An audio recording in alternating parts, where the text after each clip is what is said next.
Well, it's football and other F words, and boy, oh boy, Have we been effed? we got royally effed today. As you can see, we're already at the Airbnb because it's almost like we never left. Outside Hey. of going to play some brunch bingo, Which I won. you did. I did not win. I got the X. Outside of that, we get to the stadium an hour and 15 minutes early. Yeah. Okay. Yeah. And walk up to the stairs. Parking wasn't that bad for the media parking lot. So we're thinking, oh, man, this is going to be nice. We're going to walk up to the press box. We're going to be able to find us a nice seat to post up at the game. And lo and behold, as we get up there, this would never have happened and has never happened at a Jim Nagy-led Senior Bowl. Or a Reese's Senior Bowl. Or a Reese's Senior Bowl. Oh. But at the Panini Senior Bowl with the new goober that's the commissioner or whatever, executive director, he has decided to give the whole back row of the press box, the last row up in there's 3 rows. One at the glass, one in the middle, one at the very top. To NFL scouts, who, by the way, have their own fucking room. I think they have their own floor. They have their own floor. So there's like 3 levels there, and one is like club level, suite level, which is what the executives and the personnel people have access to. And then there's the press box. And the press box, what would you say, maybe 70 seats around? Less than that. Less than that? Because 50 seats? I would think 30 to 40 seats, maybe. Because I don't think that you got how many's on that front row, you think? 15? I would say 20 at least. Okay, so 20, and then there's less on the next row. So maybe you get to 50. I think 50, maybe 50, yeah. And maybe 9 of those were available free first come, first serve to media. So not only did the NFL scouts get all of them, the back row, you look at the next row, and it's except for one on the second row that I can remember. I think there was only one Senior Bowl media guest. I think it was at the very end. I think that was on the front row. Well, I think there was that one, and then there were the 4 grouped together on the front row. So we're talking like less than 10 Senior Bowl unreserved for media like us. Because, hey, the Draft Network, who didn't even show up early, they got their 4 seats. Yeah, USA reserved. Today wasn't USA there. Today, who hadn't shown up yet, they got their seats and all this stuff. We ended up we heard that, hey, it's not a good view, but there's a spot over at the admin building on the second floor for media. Yeah. You guys should look over there. He who told us that was right. It's not a good view because there's no fucking view. It's in the secondary media location. Plenty of space for the media to work in this location. 0 view of the actual field in the stadium. Yeah, it was utterly a shitstorm of epic proportions that we eventually just had to come here and stream it from my laptop to the TV to watch the Senior Bowl broadcast, because other than that, we would just be standing up hoping someone didn't show up. Yeah, I mean, we could have stood out in the cold and 32 degrees, 24-mile-per-hour winds, by the way. Yeah, when we also have access to the game tape and can watch the broadcast at home. We checked the messaging to make sure that there wasn't some sort of alert that there would not be space available in the press box, and everything was consistent messaging with the press memos that we've gotten the last 4 years that we've been down here. It says first come, first serve. You're not guaranteed a spot. And fair enough, but in previous years, that's been like 50 open seats. Whoever gets there first gets them. And now it's more like 9 seats. Whoever gets there first gets them. And apparently an hour and 15 minutes is not early enough. We got here 30 minutes early last year and still had a couple got 2 seats. We're also going to reserve the entire back row for the scouts. We're really going to squeeze the availability here. So I don't know. I thought, well, maybe there's somewhere. They make us walk half a mile just to get to the stadium for the media parking, which is also utterly ridiculous. I thought maybe there was a memo somewhere that said, hey, if you are going to be there Saturday in the press box to reserve a spot, email so-and-so. None of that info was there. It's been the same messaging we've always got. I had no indication that things were going to be different, that there was going to be less space in the press box, because man, like we could have gone home. We could be sitting with our wives enjoying a nice meal, a dinner, a date night, catching up. I mean, we're still going to have a nice date night. A little bit of romance. Oh, I think my heart is. I think I'm going to have a heart attack real quick. But instead, we're still here. Just cupping your breasts. There is a sharp pain in my chest right now, so calm down a little bit. Take a breather. This could be it. This could be it live on air. Live on air, complaining about the Senior Bowl. You think it's just a burp trying to come up? No, it was some intense pain. Oh, there you go. Very intense pain. But here's my thing. I'm all for the first come, first serve method that has served the Senior Bowl well since I've been coming here. But the only way that works is since you give out over 200 press credentials and more than likely 60 people to 70 people pretty much show up. Yeah. At any given moment, which I'm actually surprised that many showed up. You may have to have more than 9 unreserved. Yeah. That is pretty stupid. They don't tell us when the press box opens. Right. So I guess but hey, the little kid YouTube vloggers fanboying for Charles Davis, they got their spots in the press Mr. box. Davis? Can I get a picture, Mr. Davis? But they got a spot. But not the real fucking grinders. I guess their mom dropped them off at 9 a.m. or something. I hope those kids aren't watching. I hope they are. Catching strays. No, you deserve it. What are we doing here, guys? What are we doing and I know that a lot of the press goes home. They're not here for the game, but I just for the people that stay for this and put forth the effort to cover your event to the depths that we cover this event, to not have space available, it's. And I was supposed to get Jackson a hat, and I couldn't even do that. Yeah, I'm just pissed off. I'm pissed off about this. We're mad. Hey, and then on top of that, the fucking Senior Bowl game itself sucks. So I guess it's not a big, a big travesty that we didn't get to watch it in the press box. But it kind of sucked. There was a lot of cowardly punting. There was hardly any big shots taken down the field. A lot of running the ball. You think the elements played a factor in that? I guess, maybe. But I mean, it's the Senior Bowl. Why? This is what happens when you put Clint Hurt, who's a defensive line coach, as the head coach. The running backs coach for the Saints the on the other side. You get just boring football. And the All-Star game has been built on, let's just throw the ball around. Yeah, and last year's game, it doesn't help matters that last year's game is probably the best Senior Bowl we'll ever see. Well, especially if this keeps up. Ain't that the truth? All right, let's talk about a few of our players today. Again, I want to go back to what was said on the broadcast. I guess the one good thing is that we could hear some of the things that make you go, on the broadcast. And one of those things was that Malachi Fields had the most consistent week at the Senior Bowl among all wide receivers. Don't agree. It's hard for me to technically argue against it because I didn't watch every Malachi Fields rep. Fair enough. But I will say that he caught the ball at a high rate, and very few drops. But that's something that I think we talked about this last night. That's a guy that I'll kind of want to go back and watch the Senior Bowl practice of. Yeah. That may have been after the day 2 practice when we start hearing that.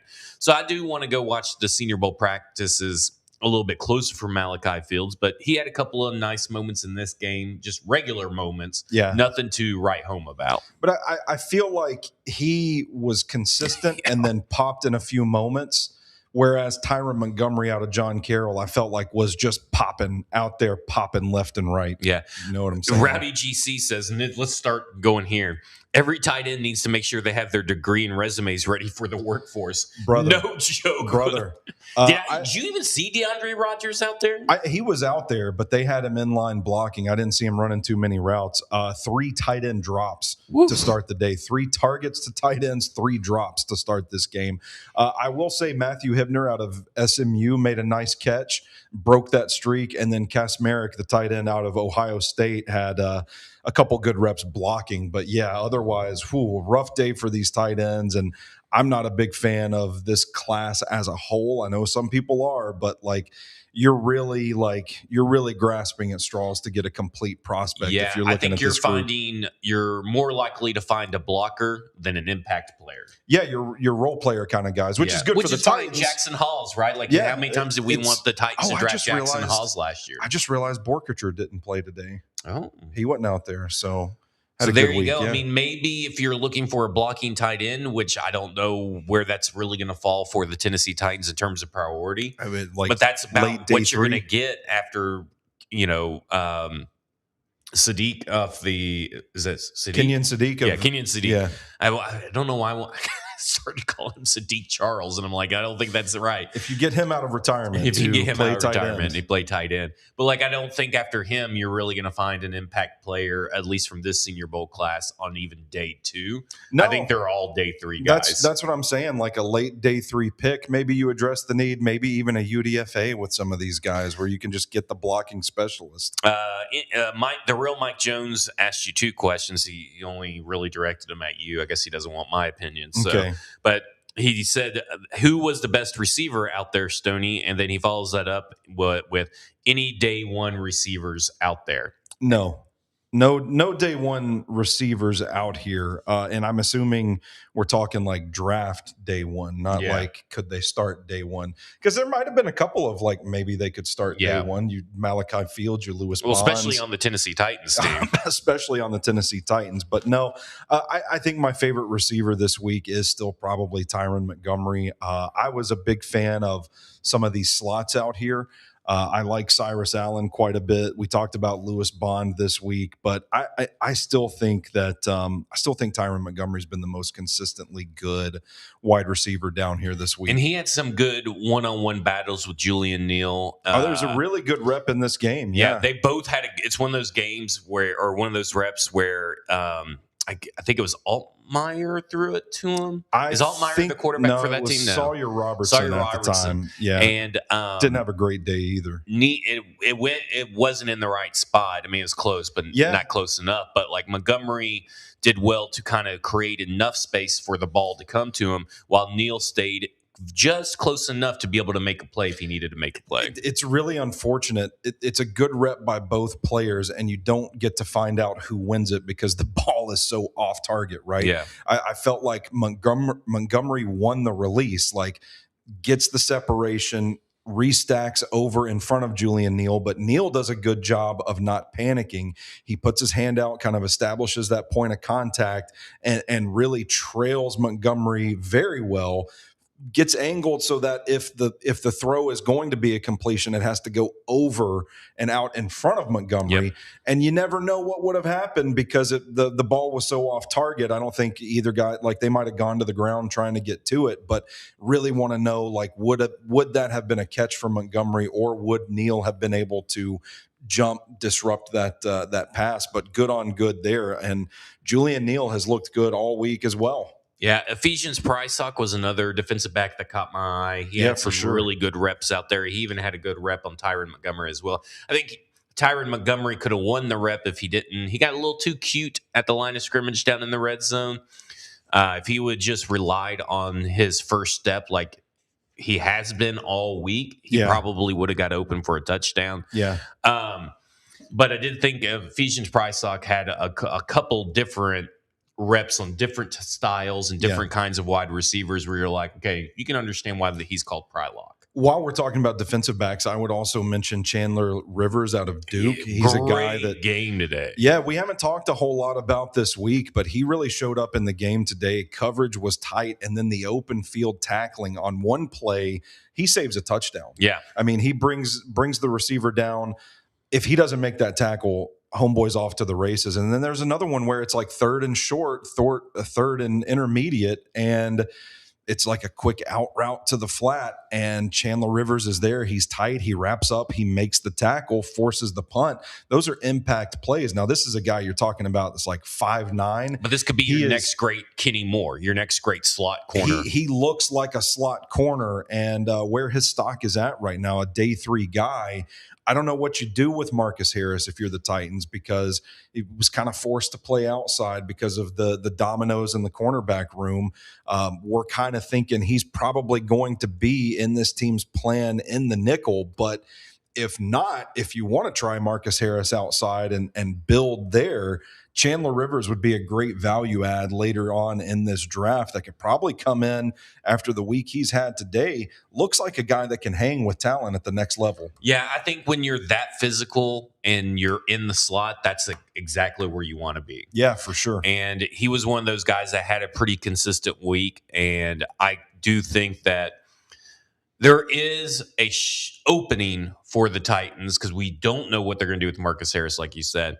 And then I also look at like someone like Diamador Lenore out of Oregon, who was just 5'10", who Robert Saleh had 1,000 playing outside corner, 1,000 snaps. Yeah, this year I mean, at that's outside corner. That's true. I mean, we don't really know. Like, I'm not saying that Chandler Rivers needs to be outside, but you could see a combination where you put Marcus Harris outside, who was pretty good in the NFL level outside as a rookie, and then you put Chandler Rivers in the slot. I'm feeling pretty good about that. I still think, like, as much as this roster improved, or as much as this rookie class improved the roster, kind of addressing some of the needs and lessening the urgency at some positions, I still don't think it's such a strong roster that you're looking for niche players to fill a need.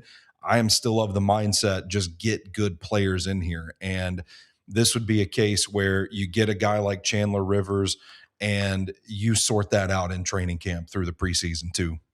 Let's see here. I think the best part of the broadcast was when Bowery was in at left tackle. Right tackle. Yeah. And the announcers were just like, that dude's a guard. Just acted disgusted by him. What? Like, bad. Jude Bowery. Like, he's going to have to play guard in the NFL if he's got any shot. He's just struggling with the lateral movement out there. And yeah, I mean, he's a guy that has not had a great week. So on a day when offensive line play was by and large pretty good, especially with that first team on the American team with Max Iheanacho, Jeremiah Wright, Jake Slaughter, those guys. Run right was a big thing today. But then Markel Bell, I thought, had a good day. There's a lot of offensive linemen that I thought had pretty good days. Jude Bowery stuck out like a sore thumb in the worst way. Rough week for him. But we'll talk about Max Iheanacho because he had some this was, I don't know, I didn't watch a lot of him at practice, but what I saw in the game felt like a totally different, more consistent player than we have seen in the Senior Bowl practices. He was violent.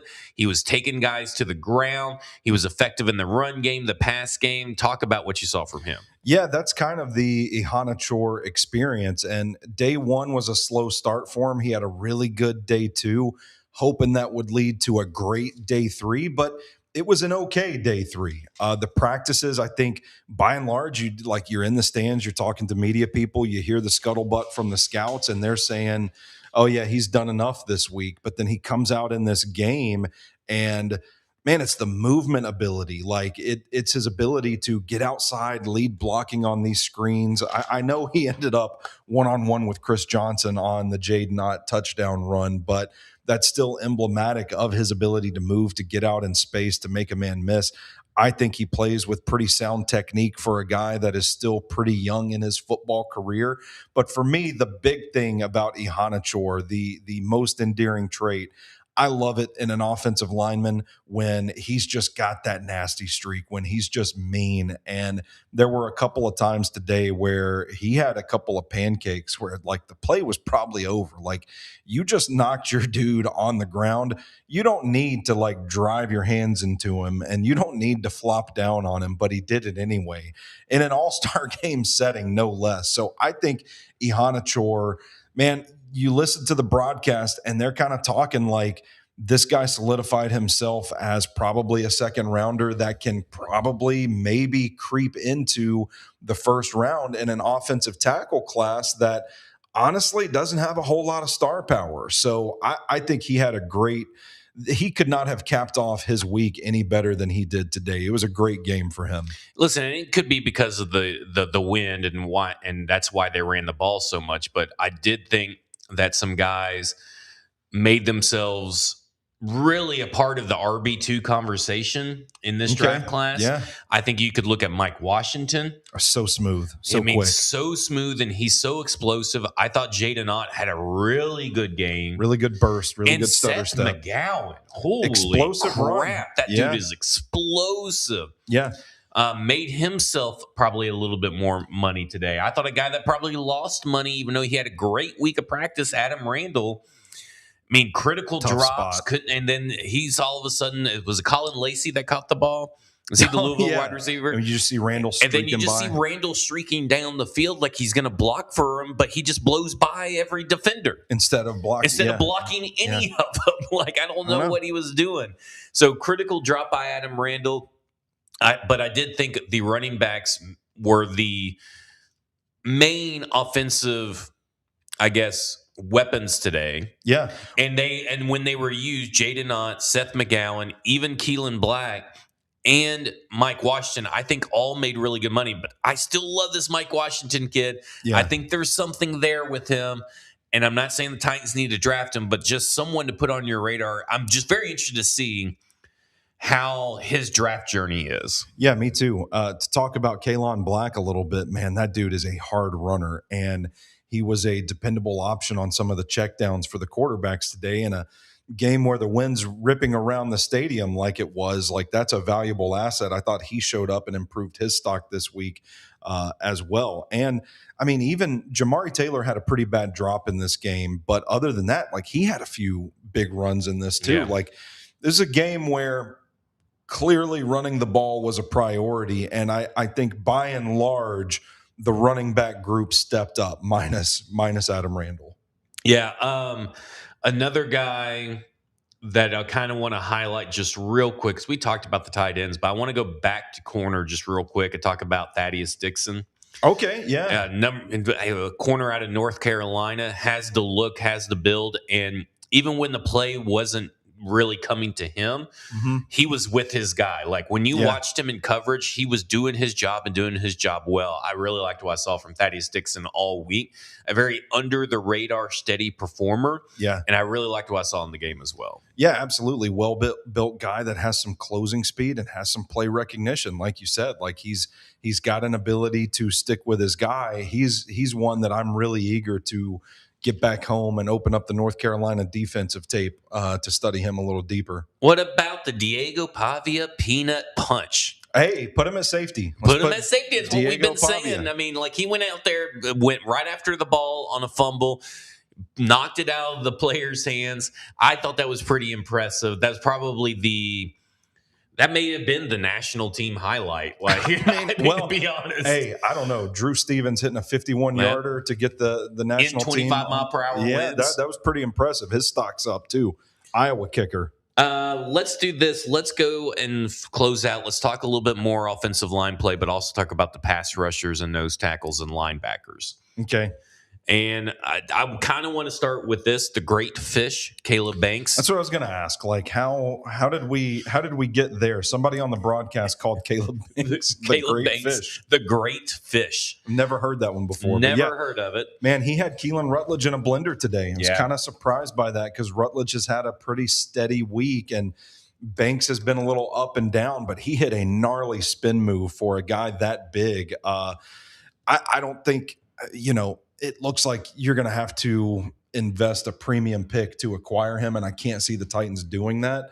But what an addition he would be to this defensive line. And just to say, just real quick, Lions Ford is who brought us down here. I forgot we got into our Senior Bowl rant. We did not talk about Lions Ford. It's been a long week. The most reliable part of our trip has been us pooping and Lions Ford. Lions Ford of Lewisburg, Tennessee. Greatly appreciate them driving us down. We'll talk more about Lions Ford later, but did want to throw that out there, lionsford.net. Caleb Banks is interesting because he's one of many players who played throughout the whole game pretty much. Yeah, it didn't And I stop. thought that was interesting. Now, some people will view that as competitive toughness, yeah. but I wonder, is it because maybe NFL teams wanted to see more from these particular players. Yeah, that's kind of where I was at because, Lee Hunter had a pretty dominant week. He wasn't out there today. Yeah. And Caleb Banks was a little up and down. And I get it. Like, it is admirable to go out in this setting and play for an entire game if you're viewed as a potential first round draft pick. But from the ups and downs this week, namely, I mean, Caleb Banks's pad level just does not look up to snuff for a guy that you want to plug and play week one in the NFL. But I just couldn't help but wonder if maybe he got some advice like, you need to go out there and really prove yourself in this game setting. And I think by and large he did that. He was disruptive today, but I still think there are questions about him. So yes, laud the competitiveness. I'm not trying to take anything away from the young man, but I would also say let's acknowledge the possibility that it could have been a situation where he got some advice, good advice, mind you, to go out there and compete against these guys today, because you might not have answered all the questions the scouts had about you this week. Anthony from Duke. Vincent Anthony had himself a hell of a day today. 2 fumbles recovered. Yeah. He's an off the bus kind of guy, to borrow a term from our buddy Drew. Called him an off the bus guy. Like, really looks the part, really thick, stout, well built. Edge out of Duke, by the way. But defensive end, I guess you should say. And was very right place, right time today. Yeah. And you like guys that play hard, that are around the ball. I have heard that his tape is not so great. He is not the most refined pass rusher. I'm curious about the twitch, the athleticism, but you can't knock a guy on a day like today going out there and making a couple of big plays for his team. And you mentioned him earlier, but we did have someone in the chat want to know more, and that was about Jake Slaughter. Yeah, man. What'd you think about Jake Slaughter was today? Awesome today. I have 2 questions for you: Jake Slaughter and Delby Lemieux. Both centers, man. Both centers had a hell of a game. There was a big run. I think it was the big run that Seth McGowan had. That number 50, Delby Lemieux, really sealed his hips. He's a smaller guy, so like it lends itself to like a natural pad level advantage where he can get up under these defensive linemen and extend and just neutralize them completely. But Jake Slaughter is a tough sumbitch, man. He is just out there knocking heads. That starting line for the American team, from Jake Slaughter to Jeremiah Wright to Maxi Honachor today, they were get the body bags, man. They were putting people in the dirt today. Slaughter was awesome. And Slaughter, I think, has been one of the more underrated guys throughout the week, now that I'm going back and kind of catching up on some of his reps. Really sticky guy. I think day 3 value. And man, we've talked about the succession plan at center, and that's a guy that wouldn't be surprised ends up on the Titans' radar. Okay, so the linebackers today, I thought, continued for the most part their good run. I mean, the kid from Arizona State, Keyshawn Elliott, Keyshawn Elliott looked good, and then I also thought Xavier Sori was just all around making plays again. Both guys right there that I think. Again, I don't know if linebackers are really going to be a draftable need technically for the Titans, but we'll see. Just 2 guys that had really good weeks worth of practices. That was also put that good tape on the game today. And I think that's always so important to just, kind of throw out there that, their hard work did show up this week. Absolutely, yeah. And another guy I would mention is Bryce Betcher out of Oregon. Like, I haven't been too impressed with the twitch and the change of direction ability this week, but he is a downhill player. He is a thumper. They showed on the broadcast that, like, he hit Star Thomas in warmups, his teammate, and they started fighting. Star Thomas swung on him, and like, that's kind of the intensity with which Betcher plays. It translated to the game. He's a downhill kind of guy. He's well built. If he hits you, he's going to smack you, and you're going to end up on your ass. 2-time second team All Big Ten linebacker James Betcher out of Oregon. How about that? There you go. Any other offensive linemen that we may have missed before we kind of go back to edge? I would say good for tackle Markel Bell. I thought he had a pretty good game. He was pretty steady out there protecting his quarterback's blind side, able to get his pads down at 6'9". I thought his footwork was pretty consistent, and that strength and power absorption ability is on display. That's a guy that I think had the viral rep where he gets knocked back by Derek Moore early in this week, in this process. Really got his feet beneath him, adjusted, had a good week, and finished it with a good game today at the left tackle spot. I will say this. Let's move over to the defensive line and the edge rushers, defensive ends.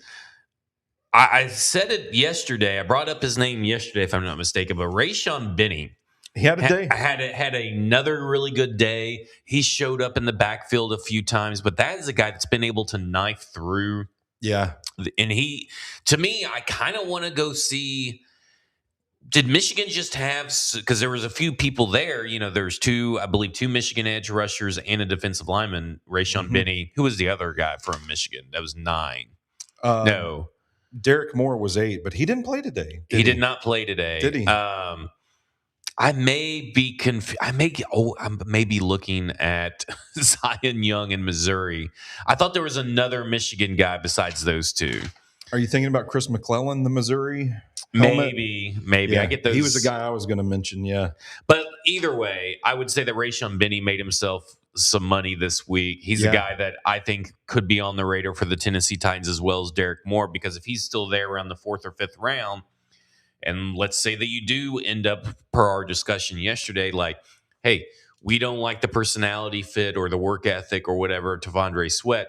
Why not maybe do something with Rayshon Allen and go ahead and maybe trade Tavondre Sweat, and then you bring in Rayshon Allen, and he's kind of a guy that fits what you're looking for in that mold. Another guy I want to bring, your guy from all week, Keiron Crawford. That's why I have in my notes. I just can't read, apparently. He had some big plays today. Yeah, had a sack on a play that and listen, Alan Heron has had a pretty decent week of practice, but the lateral movement was just non-existent. Keiron Crawford was so quick, crossing inside, swimming over the left tackle, created an immediate lane at the quarterback, and then closed on him to get a sack. I think that's a flash of what this guy can do as an athlete. He's got the size, he's got the length, like he looks the part, and I wanted to see a little more consistency out of him this week, but I don't think he did himself any disservices. I don't think he worsened his stock, and then he goes into the game and gets a sack like that. I think this is just another one of these guys that are in this edge class that can make plays for a defense. Yeah, he seems to be a guy that needs some more refinement. Yeah. And I think that's kind of where, Keldrick Falk, his running mate over at Auburn, has, obviously an edge to him in that battle, and why he's a first rounder, and, Crawford is not considered that. But I did think that he was a guy that you talked about him since almost day one. Yeah. Talking about him. Yeah. Give me 2 more guys that. Yeah, I would say Chris McClellan out of Missouri is a good had a good game today. Good for him getting a play where he tipped a pass, and he's had some juice all week. I don't know, a lot of people have talked about him from the defensive tackle spot, but he's another guy like value, depth add. I would also give a shout out to Bryson Eason. Bryson Eason played with some juice today after, I would say, he had a bit of a rough week because of the ending up on the ground all the time things. Like every other play, he'd lose balance and be on the ground. But you watch the McShay show, Todd McShay said he's talked to scouts that said Bryson Eason is one of the big risers of the week. So that showed up in the game today. And then credit to Tyree West showing up here on short notice as well, making a couple of plays, penetrating, getting into the backfield. I think the strengths of this draft class are probably that defensive front, and that's your defensive line, your edge rushers, and your linebackers. This is a good year to need any of these guys because you can get some value late in this draft, and I think we've seen several of those names here this week. Talk about Nadane Tucker. That's a name that we heard all day today, but we really didn't hear much about him this week. Yeah. He's a guy that you look at and he looks a little undersized. He's got a compact frame, but he can still generate some power. We should probably remember to tell people that what school they're from. He's a defensive end out of Western Michigan. Yeah. And the reason I want to also bring him up is that he has the second highest sack rate in this edge class so far. Wow. 21 tackles for losses. Production. Which is the most. That's more than David Bailey. Oh, shit. He had a 40.8 pass rush win rate Yeah. in true pass sets. Mm-hmm. His average depth of tackle is 1.8, and his run stop percent is currently tied for second best with Zion Young at 9.3. So this is a dude now, different competition, right, at Western Michigan. Yeah. Mm-hmm. But this is a dude that today made a lot of plays. Yeah, and he's flashed in practices during the week too. He's got very good like positioning. You could call it aim, like getting right down the middle on a guy and using his power and explosion to just punch in the chest, knock people off balance, kind of preventing offensive tackles from being able to anchor on him. That's when you see him really blow up a play. I haven't seen like an extensive pass rush toolkit, pass rush moves here this week, but he did well in today's game, and he forced one of the fumbles that Vincent Anthony recovered, as a matter of fact. But that's a guy that like has that lane and excels at it, and another guy that I'm excited to go back and revisit the tape with. Yeah, that's another guy that I want to. Some guys that played that didn't really show up in my mind was like Chris Johnson. Like, it's been a rough week for Chris Johnson. It was kind of a rough week again today. Yeah. Hezekiah Massis, I'll go back and watch maybe the all 22 of the game to see what he did. But I know, and I'm same with Charles Demings, like, because of the angle of the broadcast, you didn't really get to see a lot of the corner and wide receiver battles. But I do remember us saying, "Oh, Hezekiah Massis did this in the end zone." I just can't remember against who. Yeah, I can't either. And sometimes, like when you get these matchups where a cornerback feels invisible, it's not actually that they're playing poorly; it's that they're so good downfield, quarterbacks aren't even trying them, and that's what you want. You want to make that distinction, but you have to make that distinction from the film. You can't see it from the broadcast angle. To go back to Nadane Tucker, if I can. Against Michigan State, he got 7 total pressures in one game against Michigan State. Yeah, to open up the season. That's crazy. But then in Illinois, he's blanked. Now he played, 19 pass rush snaps, but he got blanked at Illinois, and we know Illinois has J.C. Davis. Yeah, so that would be a really great matchup to go watch to see where Nadane Tucker's maybe floor is at for a day 3 guy. But this is a guy that I am pretty intrigued with. Like. When you kind of look at him too, and you look at his physical traits, like you said, it's not overly imposing. I mean, he is 6'1", barely 6, not even 6'2", 246. But there's just something about, like, when he came off the field after that last Vinny Anthony fumble recovery, he was just mad. He was just staring, just like as a madman. He got a little dog in him. Sometimes when I find those guys with that dog in this day 3, they intrigue me so much. And Nadane Tucker will be a guy that I'm definitely going to go back and watch priority. Yeah, absolutely. What position are we moving on to next? I think that's it. That's all my notes. Do you have anybody else that we haven't hit on? Because I don't really care about the quarterbacks. I do think Garrett Nussmeier had a pretty good day in his action, and Cole Payton continues to intrigue me with his ability to drive the ball and a move guy as well. Is there any wide receiver that we missed out on that? I can't think of any. I mean, it was a tough day for wide receivers. Yeah.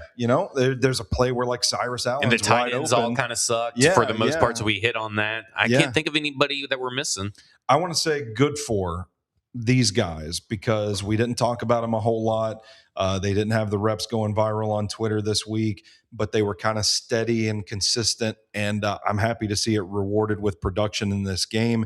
Keon Sloan from NC State, undersized edge rusher, but he's been dude plays so hard, and he's a very active player. He had a sack today. Deshaun Singleton, the safety from Nebraska, he's built like a defensive end. Did have a DPI in this game, but also a PBU as well. I mentioned Markel Bell, Chris McClellan, Fred Davis, the defensive back out of Northwestern, a right place, right time kind of guy. Doesn't have a whole lot of ball production, but got an interception in today's game. Matthew Hibner, the tight end out of SMU, I think the only tight end that caught a pass today. And then Keyshawn Owens, the running back out of Florida International, getting the touchdown. He's had a quietly good week as well. So good to see those guys rewarded with the big moments in the game. Josh Cameron kind of flashed a little bit. We didn't mention him, and Jordan Hudson did too. Jordan Hudson, yeah, I'm working back through Jordan some Hudson of the got headbutted by Jennings Dunker, yeah, by the way, at practice, apparently without his helmet on. Like Jenny Dunker's headbutted him with his helmet, and that guy still played it today. Yeah, it was awesome. Okay, other than that, I think that's it. Thanks to Lions Ford of Lewisburg, Tennessee. Drive a little, save a lot. Make sure you guys go down there. They'll get you every discount you qualify for in a Ford new Ford product. And then, of course, they'll give you the best deals on pre-owned vehicles. And, of course, they'll give you the most bang for your buck on your trade-in. It's not possible for us to come down here without Lions Ford. So make sure that if you guys are in the market or know someone in the market, tell 5 people to go down that you know they're in the market for a vehicle to go buy. Even if you're in Memphis, if you're in New York, they will deliver. They've delivered out to California before, so they'll deliver a vehicle. So make sure that you guys at least tell 5 people so we can keep coming down and doing this, even if we're not allowed into the press room because of stupid stuff. And thanks to all of you guys that tuned in. I mean, great crowd, great interaction. Thanks to the guys that have shown up all week, like Rowdy GC, like Gerald, Eric, Bustin, TK, like everybody that's kind of been here the whole week. We greatly appreciate it. We love interacting with you guys, and we love doing this for you all. Other than that, this has been Football and Other F Words, and you have just been effed.